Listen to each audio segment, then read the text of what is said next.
We got our Hot Ghouls of Halloween because we got a guest. So this is probably the only time you're going to hear me talk in this episode.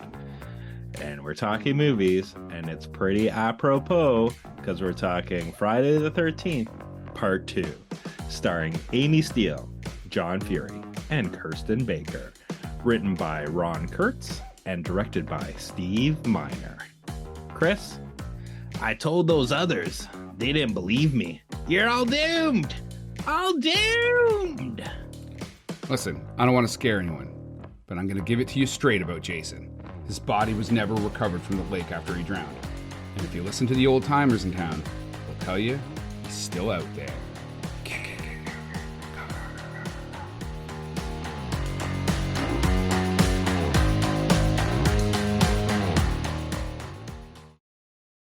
Hey everybody, and welcome to this week's episode of How'd You Like That Movie?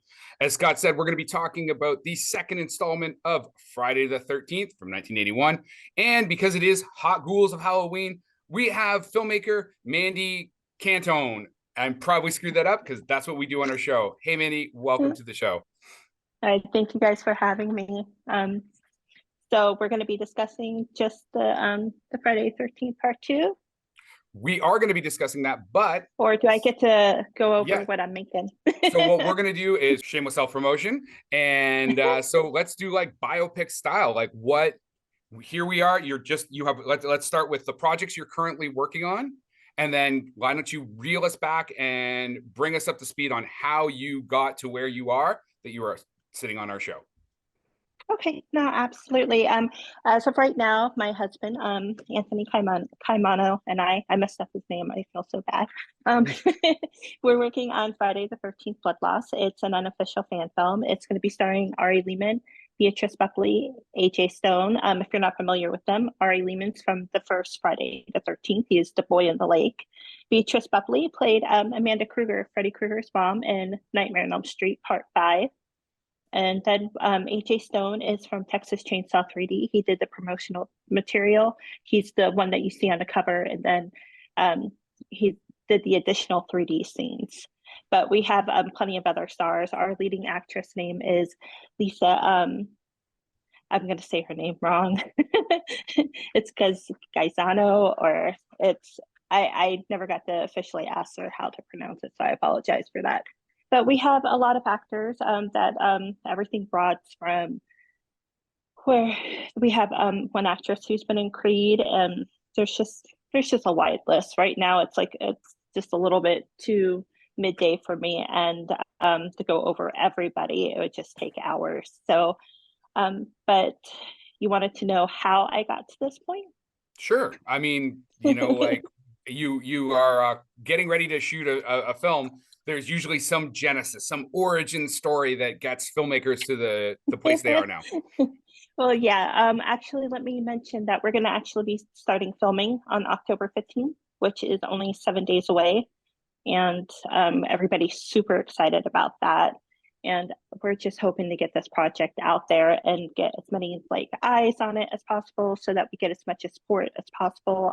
We're trying to reach our goal right now. We have a new stretch goal of 30,000. And every time we reach our goals, we do a big raffle night, and we give away a ton of prizes. I think the last one we gave away 42 prizes.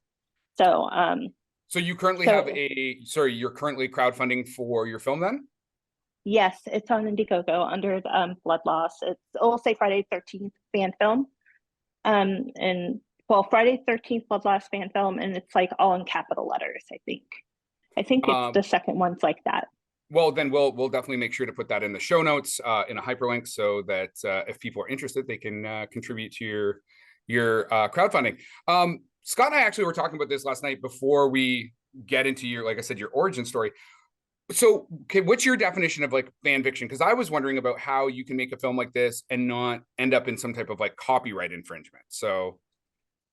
As long as you say that it's a fan film, you can't use any logos or anything like that when you're making these films. And you don't borrow too much, basically. like Okay. with the names and everything from the films and stuff like that. So of course you would use Jason, you'd use Pamela Voorhees, but you try to steer away from all the other like original characters that were brought up with all the films and everything. And you try to bring your own twist to it, and you bring a story that you think would happen during the time period, like in between the films and everything. So Awesome. basically, Scott, are you just you there?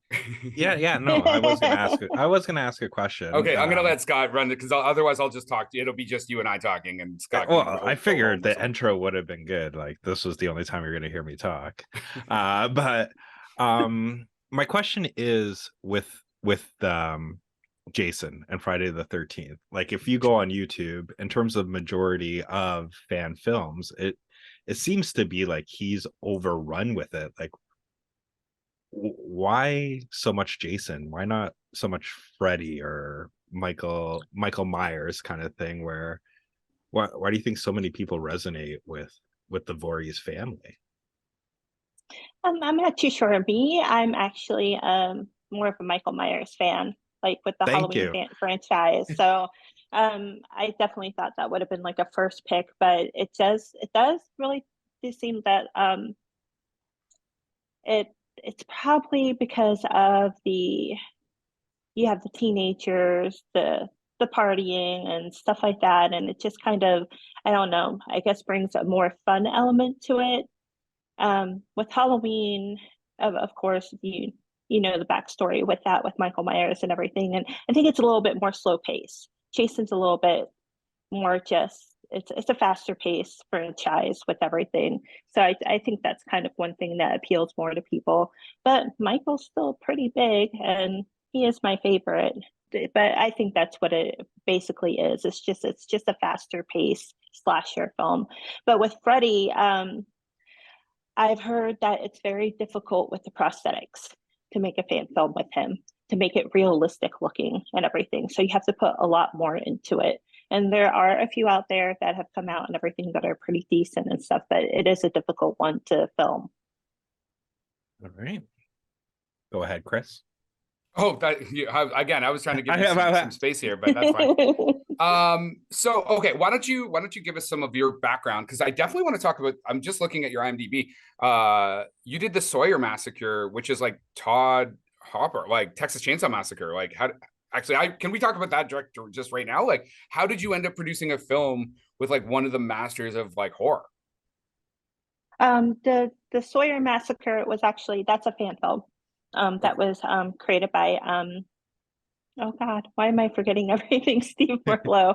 Sorry, I'm not feeling well today, so I'm a little off, and it would go a lot smoother normally. So I apologize for that.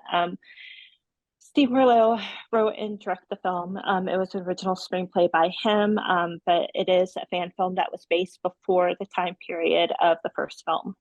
So it basically focuses on the Sawyer family, and then with that film, Steve Merlot actually came across me on social media when he was like promoting and asking people, hey, can you check this out? And he was doing his campaigns and everything.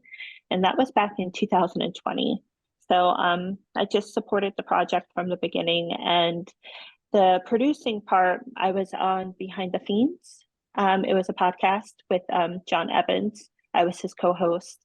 And with that one, he decided that he was going to buy producer credits. It was part of the Indiegogo. So he did that for me and the other co-host that was on there as well. So it was like a gift, but then that kind of turned into more where I was asked to do the production assisting for the film. So I handled a lot of the, the secretarial type work with it and everything, getting emails out to everybody's schedules, their sites and stuff like that. So, sorry, was that the Dr. Ghoul's show? No, that was Behind the Fiends. It was actually the show's called the show's called Behind the Scenes. No, Fiends. Behind man. the Fiends. Oh, Behind the Halloween, Fiends. like oh my God, Chris, come on. This is why you're supposed to be co-hosting here, man. You're supposed to be stepping into this stuff. Well, I kind of like it when you stick your foot in your mouth too, right? Big foot, big mouth. Okay. Alrighty then. How did you get into filmmaking in the first place? basically, when it's the filmmaking started with Dr. Ghoul, because he reached out with me, and it was that's a web-based show where I was doing segments and everything where I would actually film them from my home. I lived in Florida at the time.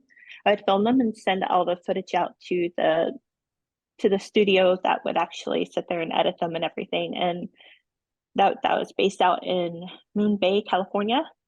I'm trying to like recall everything. Sorry. But that's he reached out to me and he asked if I would be interested in doing the show and everything like that, because he was going over my Instagram, because it said I was trained in performing arts.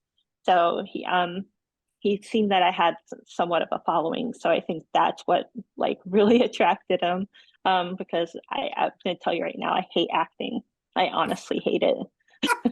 And then like when I started doing the show and everything, I'm like, okay, this is why I hated it, because I had originally started off in theater. It's what I'm trained in. So it's like I'm just remembering like from theater and like dancing and all that stuff. I'm like, I just hate the repetitiveness of having to redo the scenes until you get them right. And when I started doing that show, I was like, I go, oh God, it's like, I really hate this. I just hate it. But I like all the behind the scenes stuff. I'm a graphic artist and so I'm a digital artist, but I can also draw like regularly. But I do a lot of commercial work and everything. For my actual like job, I would do marketing and everything like that for small businesses and do like small social media like commercials, and it was basically social media marketing, like you know how like in the stories and stuff like that. So I'd make special videos and edit them and everything for that stuff.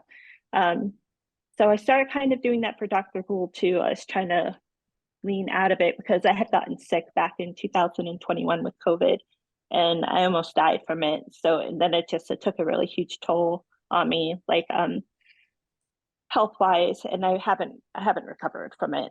It caused me to have congestive heart failure and everything. So I've kind of I've decided that the behind the scenes stuff is what I actually like to do. So I just started doing stuff like that for Dr. Ghoul when I started doing the commercials and stuff like that. Because he actually wanted me to start doing the actual movie hostings, because they were starting to do the horror hosting of the films and everything to show them in the local theaters. But I was just too sick where I wouldn't have been able to do it. So that was kind of a bummer. But yeah, since I'm there with all of that right now, growing up, my parents paid for me to take private lessons for acting, dancing, voice lessons. In schooling, I did performing arts and everything like that. So I'm like thoroughly trained in theater. So that's like my strong point. So film, that started in 2020 with Dr. Ghoul. And then that's when I met Steve Merlot. And then I met my husband through doing an interview with John Evans on Behind the Fiends for one of his films that he was going to be crowdfunding and everything. So then that was January of 2022. So the rest is history. So this is where we are now.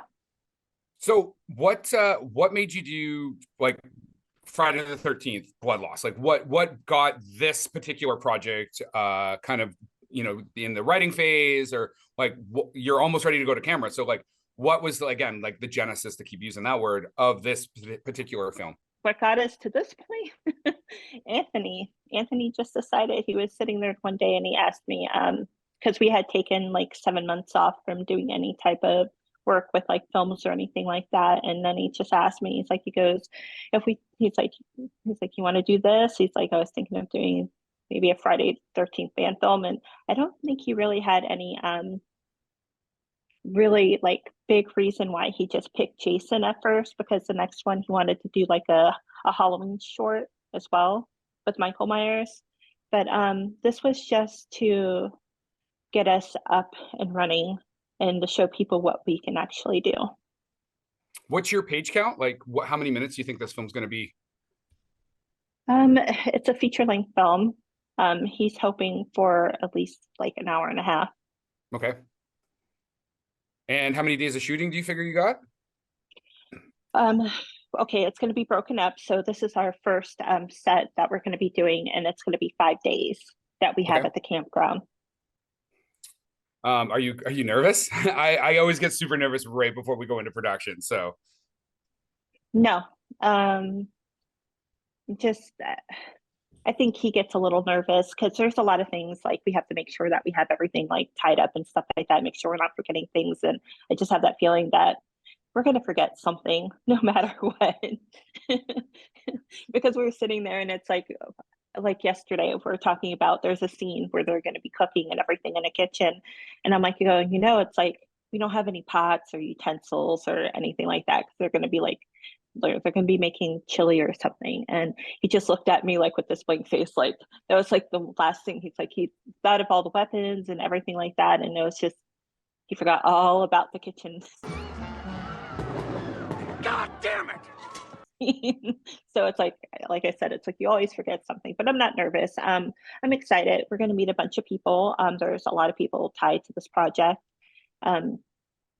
And everybody's just super excited. We just had to recast the lead actress, and she actually owns her own. It's like it's an entertainment school. She does the dancing, acting, and I think they do singing lessons and everything there too, like voice lessons and stuff. So that was like really impressive, and we were very lucky to get her kind of at the last minute. Our other lead actress, some things had arose where she wasn't going to be able to meet the schedule for filming, so we're still on good terms with her and everything. But unfortunately, we did have to recast, but we got lucky because it was like 2 weeks to filming. So that's the one thing is the only thing I would be nervous about is having to recast somebody like the day of, because it is a fan film. And a lot of these people are donating their time and everything to get this done, because everything that we've been raising completely goes into production. Like we had to get equipment and stuff like that. And it's been an interesting journey with everything. It's just to get us up and running, and it's been really good so far. The story, it's like I wish I could tell more about it, but I don't want to spoil anything with it. Oh, well, what can you tell us? What can you tell? What, like, give us the log line. They're making chili. No, what could I? No, Jason's not the only killer. You're gonna realize that that there's okay. Maybe I'll give a little one. There is a curse with Crystal Lake, so you'll get to see more of that. Like we'll dive into that a little deeper and everything with the film. But Beatrice Buckley, Freddy Krueger's mom, is going to be playing Pamela Voorhees in this film. So she's super excited. She has it all over her social media. I think her one post said something about Freddy's her favorite, or he'll always be your favorite, like her firstborn or something like that. But like Jason brings out another side to her, and I was like, oh, that's cute. So everybody's super excited. We're gonna have a lot of fun. AJ Stone is going to be playing Jason, so he'll be our Jason Voorhees. So he's going from Leatherface to Jason. So that's a really interesting spin.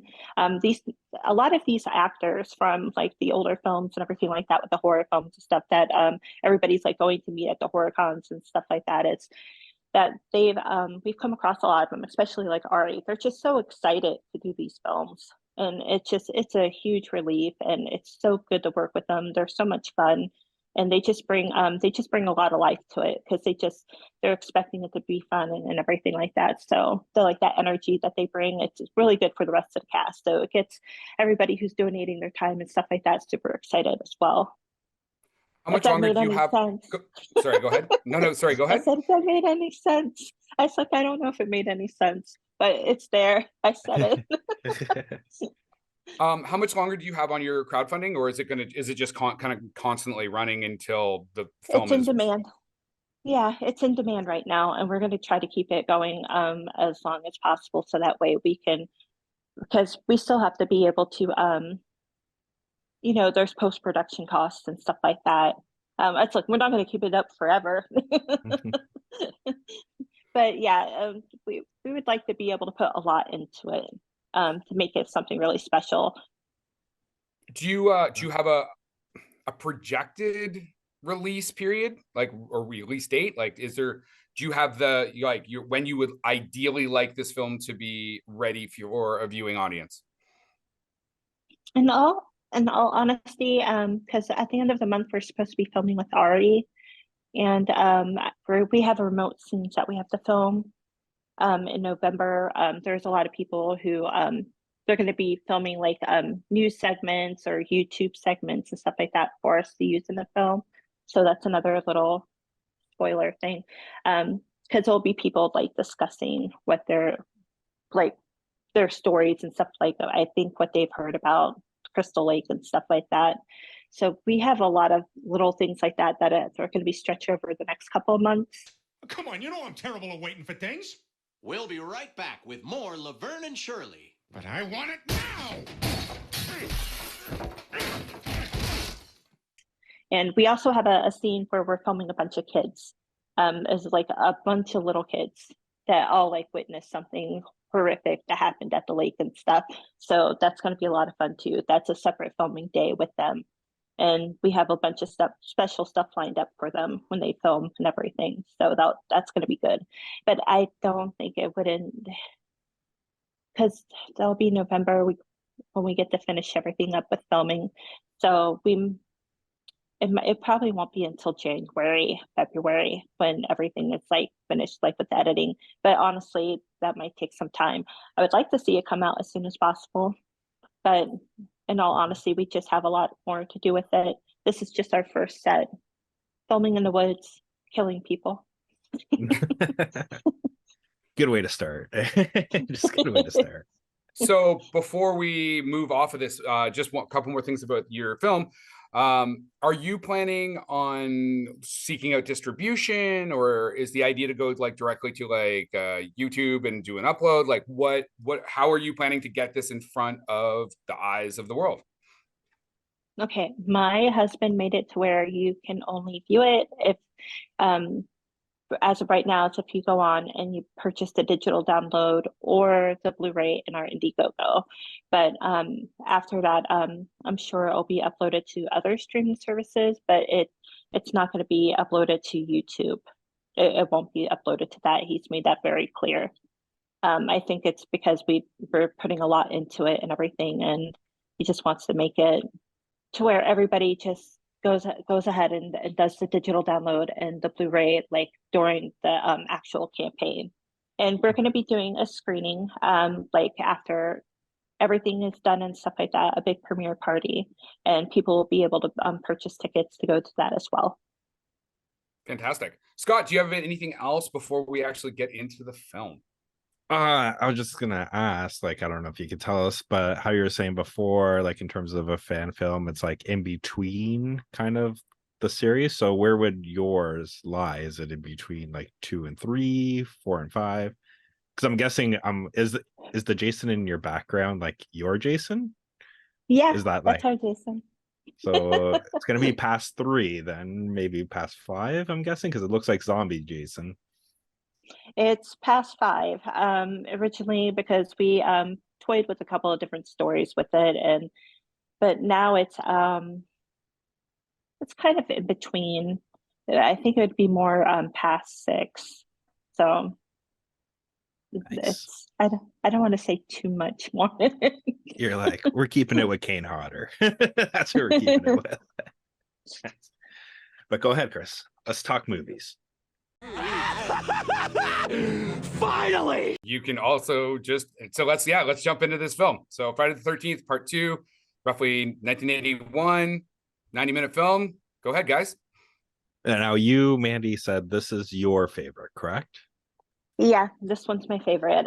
This is when you actually get to see Jason, like when he's introduced to doing the killing and everything like that. There's some comical things to it that I liked best as well. Like your background. I don't but I like how the beginning starts off and everything, where you have Alice there and stuff like that, and like with the kill and stuff like just the way it begins. There's just a couple of things with that scene that I just don't really understand, because it's like, as you get older, you're like, when I was a kid, this is really awesome. But like right now, you're like, none of this makes sense. But I guess they just thought it looked cool. Like, why was her, like, she was getting the prank calls and everything. It's like, why is her phone ringing? It's like, I don't think Jason is pranking her, but is he? It's like, how did you find her? And then it's just like a lot of little things like that. But it's just, I don't know. I enjoyed the story more and everything. It's like, I like the first one because, it's Miss Voorhees and everything like that. And of course it introduces you to everything. But the second one, I like Sackhead Jason. I don't know. It's a good one. All right.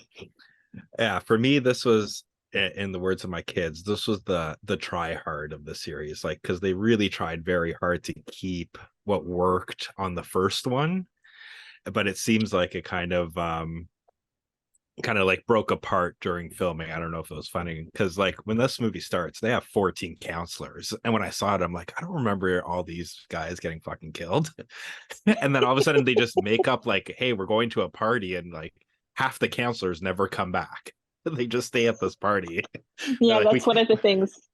Yeah, that's like one of the things, like, that I was talking about. It's like, there's just a lot of things that don't make sense, and you realize that as you get older, and you're like, you're watching it now from a different perspective. It's like, okay, they really, like you said, they really tried hard. But I still enjoy it. I still like it more than the others. And then you'd hate me because it's like the other favorite is Jason X. So it's like, I like Space Jason. that's my guilty pleasure, or guilty pleasure, because it's 100% Canadian. Pressure. I had to point that out. He said pressure. Yes. And then Freddy versus Jason. So yeah, I kind of like steer more towards the corniness with horror films and everything like that. So I'm guessing that's another thing. It's like with this one. But I'm sorry, I interrupted you. I'm like, I like it because of this. You can just keep going. Yeah, like, well, like you're saying, like, there are a lot of things in this one, like me and Chris were kind of discussing it last night over beers, that it's like they tried to make a through line for each character, but it seems like half the time they forgot. And my favorite we were talking about is like the muffin, like plot line, like this dog that just disappears at the beginning. We see a mutilated dog that looks just like it, and you're thinking, that's it. And then you have its owner randomly like, okay, I'm not going to this party because I gotta find my dog. But then she gets distracted with just a lake and decides she's gonna go skinny dipping, and then and then comes back out of the water, and then like, gets teased a little bit, and then she's like, well, I gotta go find my dog again. You get your ass out there and you find that fucking dog. It's just like, it made no sense to me, but it just like, it works because it's 80s fucking horror, right? Because you're just like, yeah, 80s horror.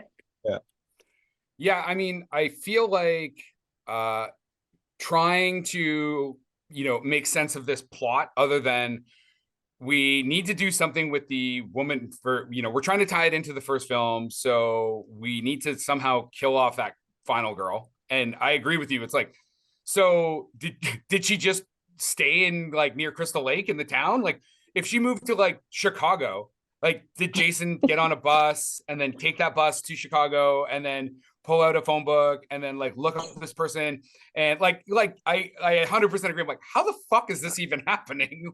And on the topic of the phone, I wonder if it's similar. They're trying to just like use like kind of some already developed horror tropes, like from Black Christmas in '74. The phone calls. Although in that it's like, obviously there's a creepy voice on the end, but just the idea of like getting prank phone calls was building tension. Like if you're watching it in a theater, you're getting like, oh, who's that? Like what's gonna happen? And then like the cat jumps in the window and like the jump scares and stuff. If you take the plot stuff out, like, and you just like, let's just watch this as a suspenseful horror film, I actually didn't mind it. I thought that it was as Scott said, they did a good job of keeping some of the stuff that did work in the first one. That opening scene actually has a lot of great tension. I'm assuming they're using a Steadicam.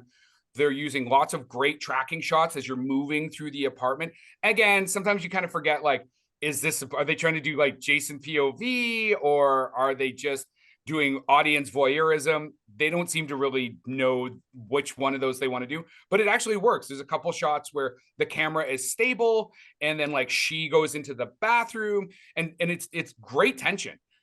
Like, again, back to the point of like, but then Jason kills her. Spoiler alert, Jason kills her, and you're like, huh? How the fuck did that happen? But as a scene, it's great. And like, my quote today is actually from John Corey from the New York Times, and he says, and this was his criticism. This film had nothing but criticism on Rotten Tomatoes. The plot is an excuse for joining together horrors, all of the sadomasochistic kind, and the acting is rudimentary at best. It probably will make a fortune. So yes, it did. The original one was made for roughly 500,000. It did 60 million.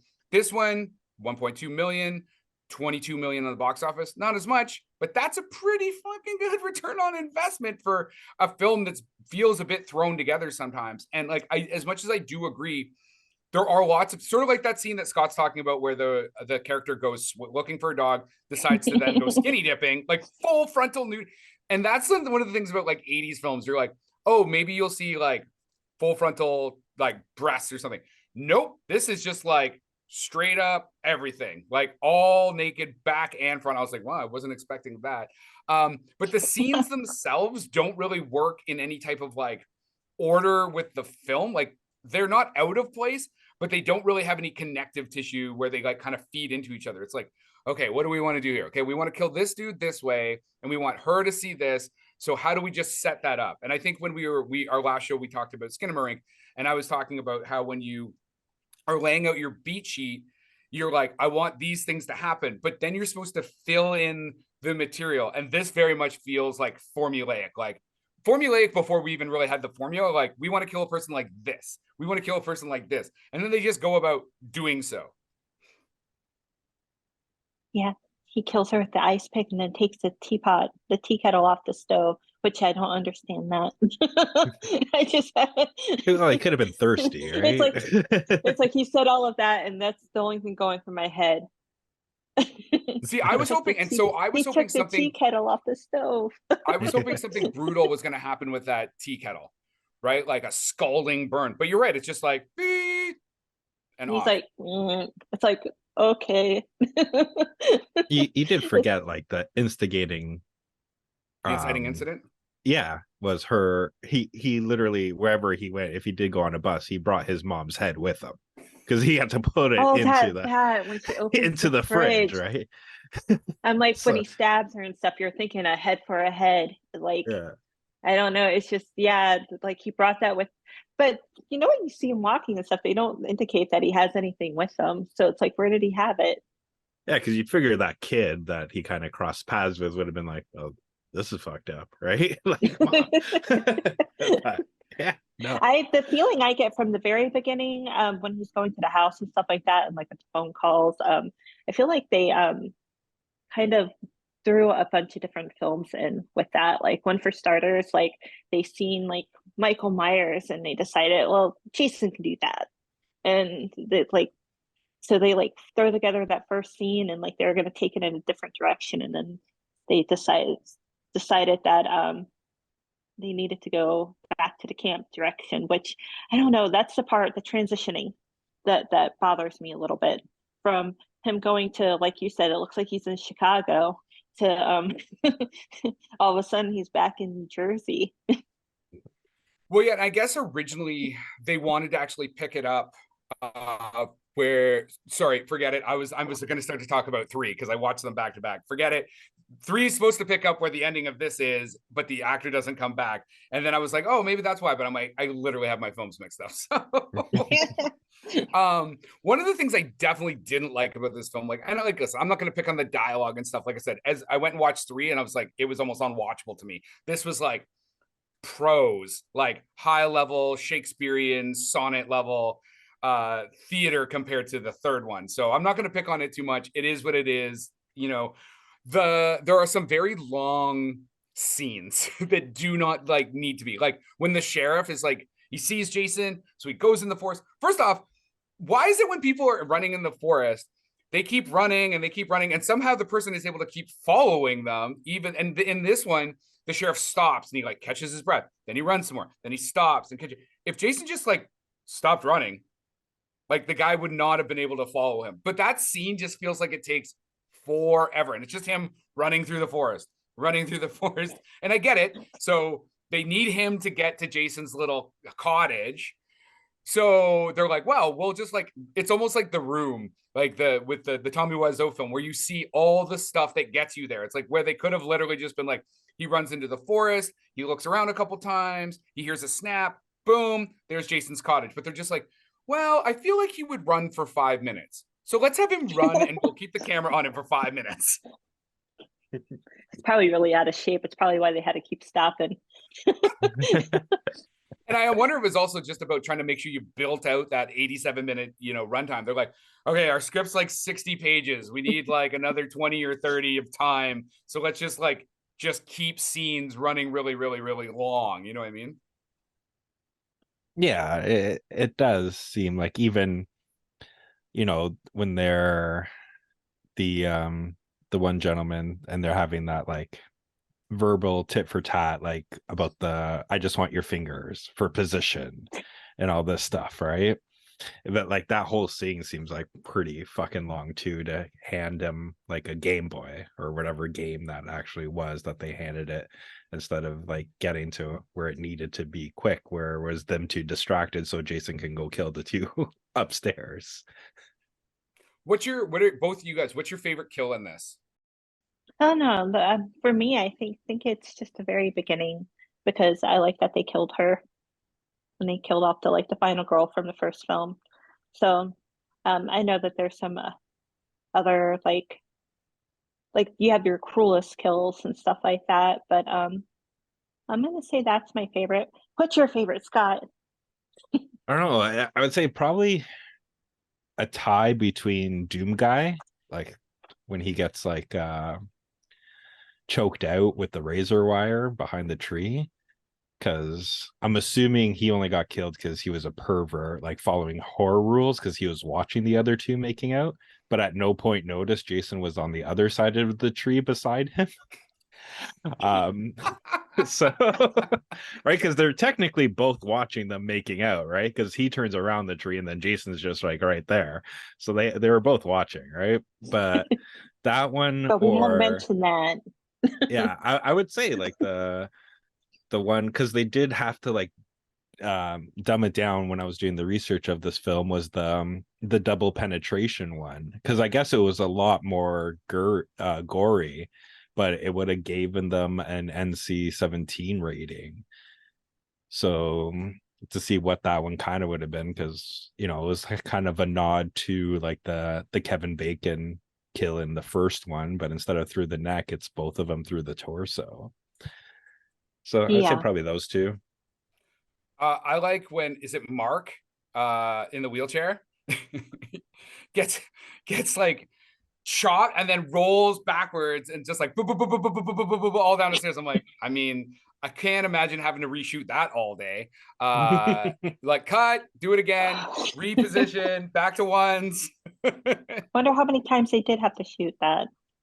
Yeah, I mean, never it thought about works. that. I mean, they have, I'd have to go back and look. I feel like it's one single shot too. Like it's not, I don't think there's a breakup in that. Like obviously there's like, he gets hit, and then, but for that whole movement as the wheelchair moves backwards, I think is one take. So, I mean, you would have No, to I mean just like how many times did they have to do it though? Like that one take. yeah, that's what I mean. Like if it's one take, it's like basically you have to do it until you have it right, right? So what I found interesting when I was looking into this is, so the director is Steve Miner, who he did work on the first Friday the 13th. He has done a lot. He had done a lot of work with Sean Cunningham, but he goes on. So he does 2, he does 3, and then like in the horror genre, he does Warlock, Halloween, H2O, Lake Placid. But what I found most interesting was that for TV, he did a bunch of pilots, including some episode almost full seasons of episodic television. The Wonder Years, Dawson's Creek, Smallville. I was like, hold up, wait a minute, something ain't right. That is a paradigm shift in show, from the stuff you're shooting film wise into basically the most wholesome of TV shows possible. You know what I mean? I don't remember the Wonder Years, man. I'm not gonna lie.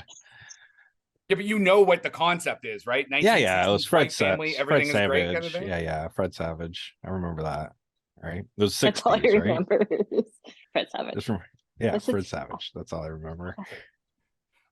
So this film currently has a 29% from critics and a 48% audience score on Rotten Tomatoes. I always give those a bit of older films. Sometimes they don't get reviewed as much. So I think it would be interesting to see if people were to go back. Hopefully they listen to this podcast and they go rewatch this film and review it, because do you think those are fair scores?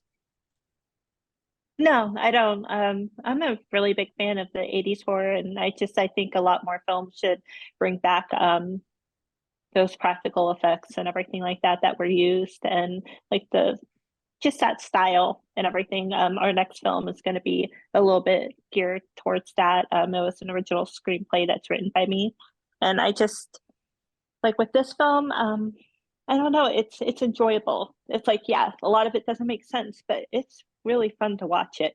And it's like, and to see that, like, because this is the film where you actually get to see Jason like do his thing and everything. So it's like you had your first one.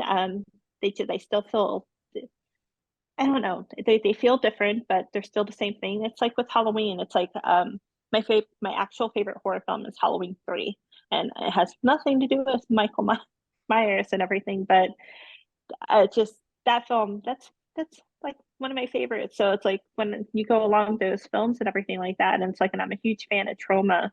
I don't know, I feel that with this type of genre and everything like that, with the horror films from the 80s, that they should really bring that back. Hi, sorry. It's interesting, but no, I don't think it's a fair score for that at all. Scott, go ahead, and then I want to talk about the fact that Tom Savini didn't work on this film because you brought up practical special effects. What do you think, Scott? Do you think it deserves like the 29 for the critics? Fine, but 48 from audience. I think the audiences personally would like this if they like horror.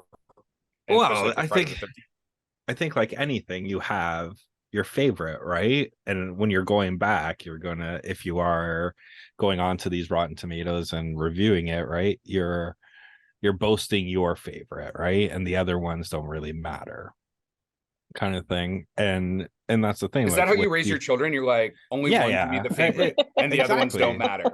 I'm in the Deion Sanders kind of thing, where each day they're set at 0, and whoever pisses me off goes down. They're my third favorite, and then if somebody does something nice, they're my first favorite for that day, right? Like you gotta do it that way.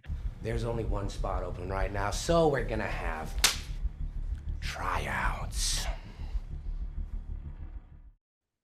I think because it's horror is a niche, and I don't want to say it, like, to me, the best movies to watch in theaters is either a horror movie or a comedy, because you have the group and the community feel, right? Because you feel like you're into it a lot. And I think with these, right, like, I don't think your Robert Eberts or your hardcore critics are really going to be going in and actually looking at it like with the eyes for the audience it's supposed to be. It's just like, fuck, this shit makes no sense kind of. Do you actually want to know what Roger Ebert said about this film?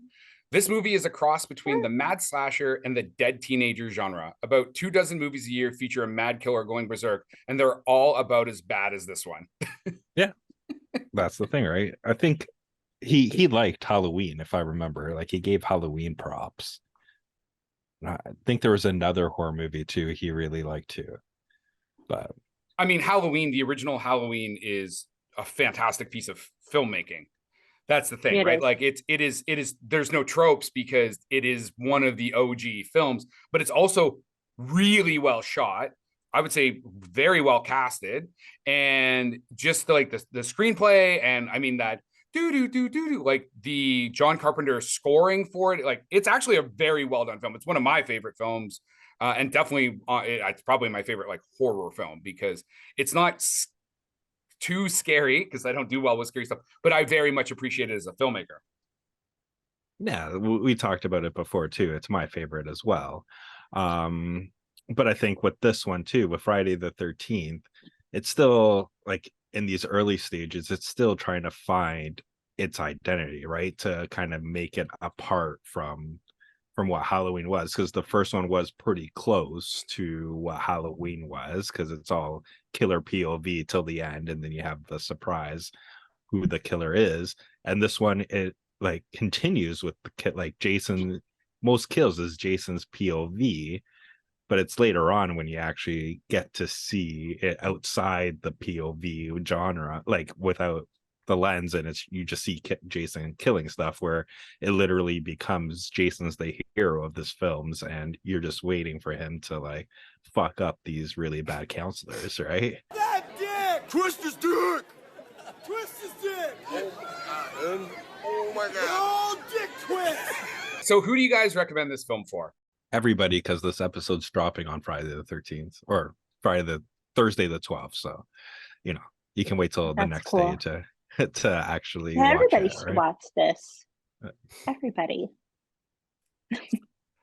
Yeah, I think that if you, like I said, I didn't hate this film. I think it's totally great. If you can watch it in the dark, I watch my films with the lights on, as Scott knows, because I get scared very easily. So I think if you want to watch it in the dark, it's got decent tension, and as long as you're not like over analyzing it, it is what it is. It's like pizza. Even when it's bad, it can be good. I definitely recommend, if you have not gone back and rewatched this film and you are into the horror genre, definitely check it out. Mandee, before we let you go, is there anything else you want to say? I mean, we're definitely going to throw your crowdfunding into our show notes so that people can check you guys out and hopefully give you some money to help you get your film made. Is there anything else you want to say to our audience before you get out of here? No, basically, you kind of just said it, that you're going to throw up our link and everything to our Indiegogo campaign. It is in demand, so help us reach that 30,000, so that way we can have our raffle night. We give away a ton of free prizes, and you won't be disappointed. We go all out for it and everything. So I think we're about only 5,000 away from reaching that goal at this time. So, and any type of support helps. If somebody just shares it and everything like that, that goes a long way as well also. But I want to thank you guys for having me on. I really appreciate it. And yeah, everybody stay tuned for Friday the 13th, Blood Loss. And once it gets released, we'll have to have you back on to talk about the film. Yeah, absolutely. All right. Thank you guys. Ciao. Thank you so much. And that is our wrap for the day. Please like and subscribe to this podcast. Tell your friends. If you want to get a hold of us, reach us at the www.howdyoulikethatmovie.com.